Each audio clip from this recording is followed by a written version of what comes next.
Здравствуйте! Рада всех приветствовать на своем канале «Шкатулка украшений Уральской кудесницы». Сегодня у меня будет подробный мастер-класс, как сделать задник для броши. У меня есть вот такая вышитая брошь, и мы будем для нее делать задник.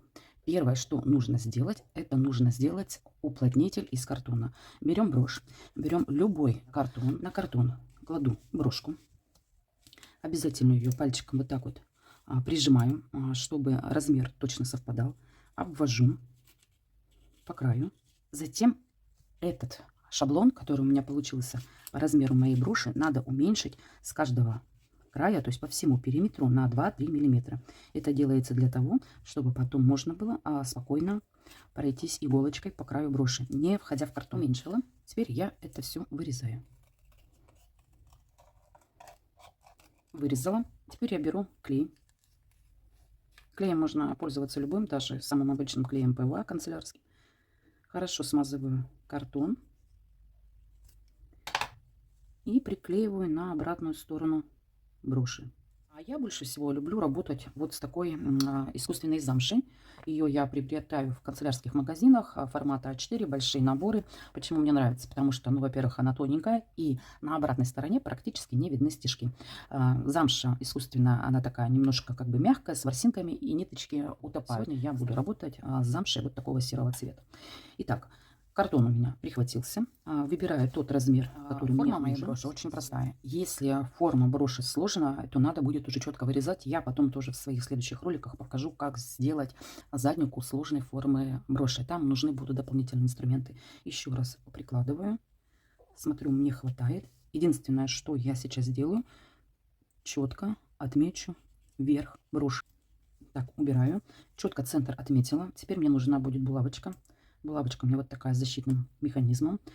Складываю пополам, ориентируюсь на верх, который прочертила. Вот у меня будет центр. И застежку надо ставить в верхней части броши, чтобы был баланс. Прикладываю застежку. Видите, я ее делаю в верхней части.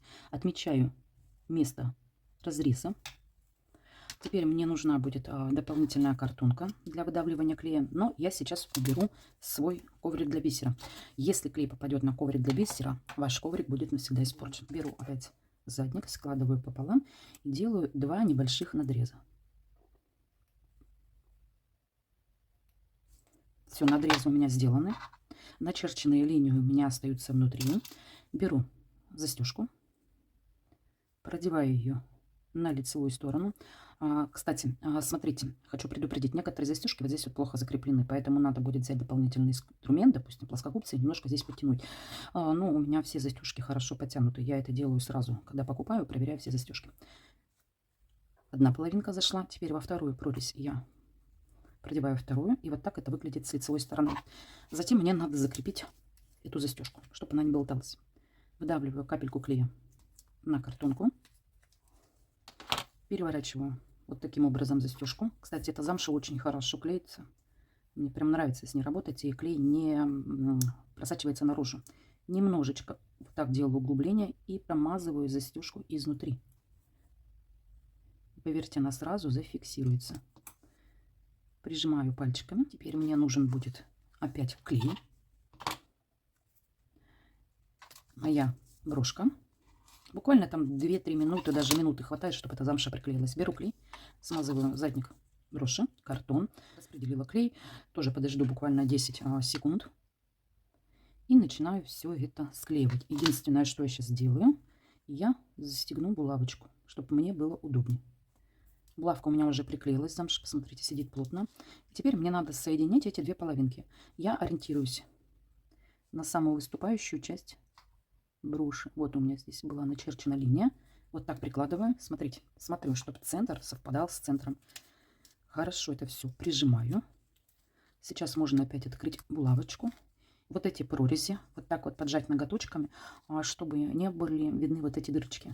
Теперь я это все подравниваю.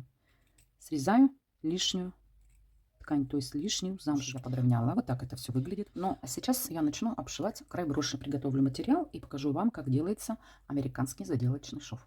Обшивать край броши я буду бисером золотого цвета 11 размера. Высыпаю его. И работать я буду, девочки, вот с такой нитью. Это нить золотая. Обшивать буду работать ей, потому что бисер у меня золотой. И я хочу добавить такую, знаете, золотую окантовку. Тем более у меня здесь золотая цепочка. В общем, буду работать золотом. Я буду обшивать нитью в 2 сложения. Опять же, новичкам не рекомендую работать мононитью, хотя ее, в принципе, не видно. Но вот это и плохо. Вы просто будете плохо видеть ваши стежки и не научитесь аккуратно и красиво обшивать край броши. Итак, ищу место, с которого начинаю обшивать. Вот если у вас такая же брошь, как у меня, у нее есть такие, знаете, невидимые потайные места, а у меня здесь есть, вот под этими висюльками, я с этого места и начну. Потому что иногда последняя и первая бисеринка ложатся не очень хорошо. И чтобы этого не было видно, вдруг у меня они будут лежать не очень хорошо, я буду обшивать вот с этого места, где все спрячется. Вхожу иголочкой в лицевую часть броши. Задник я немножко отгибаю, поэтому до конца мы его не промазываем, чтобы спрятать узелок. Отгибаю висюлку, чтобы не мешалась она мне. Захожу, продеваю нить. Нить брать лучше длинную, лучше лишнее срезать, чем потом доставлять. Если у меня нити не хватит, я вам покажу, как нить доставляется. Ну, конечно, лучше этого не делать. Итак, смотрите, узелок у меня спрятан внутри. Теперь я еще раз прохожу в это место уже с задней частью замши. Так сказать, делаю закрепку. Ниточка у меня путается за висюльки. Ничего страшного, потихонечку все это сделаем.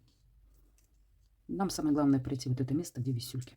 А дальше все пойдет быстро, легко и просто. Закрепочку я сделала. Теперь надеваю на иголочку одну бисеринку и вхожу в это же место. То есть получается 3-й раз в одно и то же место.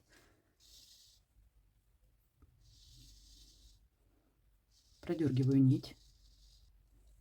Чтобы было удобно, я работу переверну на обратную сторону. И посмотрите, как у меня лежит бисеринка отверстием вверх. Вот таким способом я и буду работать с бисером. Беру иголочку, продеваю бисеринку иголочкой снизу вверх. Нить лежит у меня с правой стороны.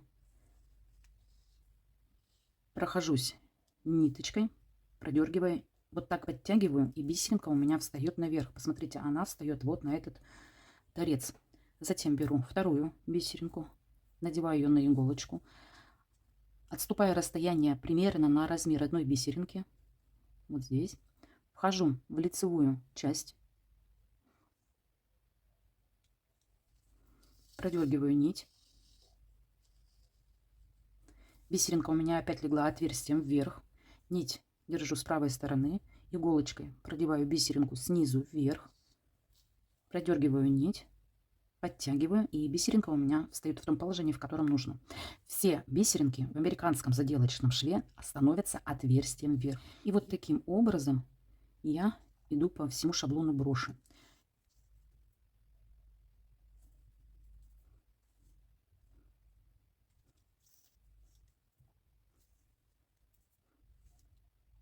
И вот я практически дошла до верхушки. Переворачиваю работу. Надеваю на иголочку бисеринку. И смотрите, я здесь стараюсь войти в центр вот этого треугольника, центр верхушки. Выхожу на лицевую сторону, подтягиваю бисер, подтягиваю нить, прохожу в бисеринку снизу вверх и бисер ставлю на левую сторону, где он и должен быть. Все. Дальше опять на иголочку надеваю бисеринку и вхожу в то же самое место, которое входило с предыдущим бисером, то есть сюда. Вот в это же место выхожу на лицевую сторону, но игла выходит уже по центру с лицевой стороны. Подтягиваю нить.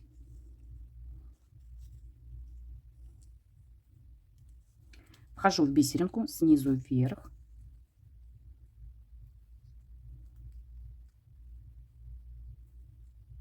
Подтягиваю бисер. Смотрите, у меня получилась вот такая галочка. Следующую бисеринку беру и вхожу опять в это же место. То есть у меня получится 3 лучика. Опять с изнаночной стороны вхожу в это же отверстие. А с лицевой стороны я немножечко иглу направлю в правую сторону. То есть на другую сторону бисера. То есть, простите, на другую сторону броши. Вот так. На правую. Подтягиваю нить. Сейчас я это все подтяну. Ниточка, как всегда, при съемке путается. Это закон подлости, который существует всегда. Подтянула ниточку. Продела снизу вверх бисеринку и поставила ее на правую сторону. Посмотрите, у меня все 3 стежка вышли и вошли в одну точку. Получилась вот такая галочка из 3 лучиков. Вот таким образом обшиваются вот такие углы. А теперь я дальше продолжу обшивку края броши обычным способом, отступая от предыдущего стежка на размер одной бисеринки. Показываю. Набираю бисеринку, отступаю на расстояние одной бисеринки. На правой стороне, смотрите, я захожу за канитель. Продергиваю нить, подцепляю бисер снизу вверх,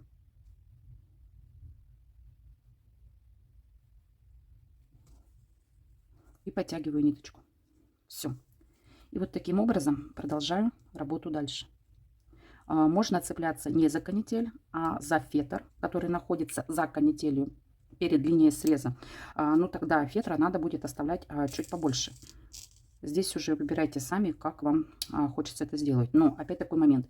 Если вы, как я, цепляетесь за канителью, то ваша нить должна быть в тон вашей канители.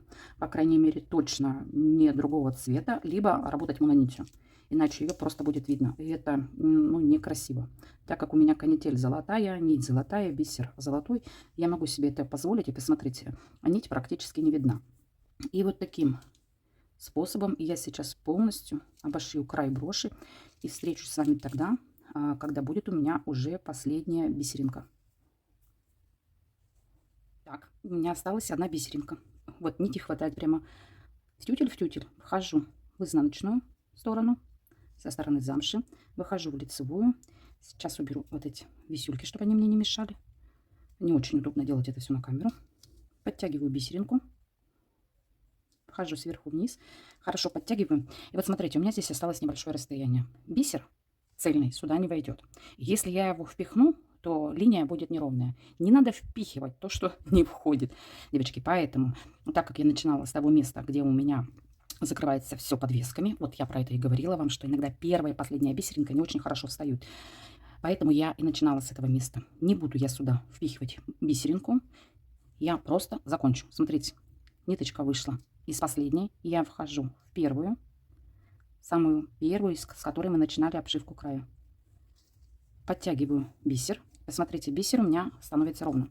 Опять выхожу снизу вверх в последнюю. И вот так вот несколько раз попетляю из одной в другую, чтобы четко закрепить весь бисер. Никаких узелков не делаю. Еще раз прохожу в первую. Потом прохожу во вторую. И вот так вот начинаю путать нить по бисеру. Я не вхожу в изнаночную сторону, то есть в замшу. Я просто вот таким образом запутываю, закрепляю нить. Буквально бисеринок 5-6. Если вы работаете мононитью, то это можно сделать намного больше.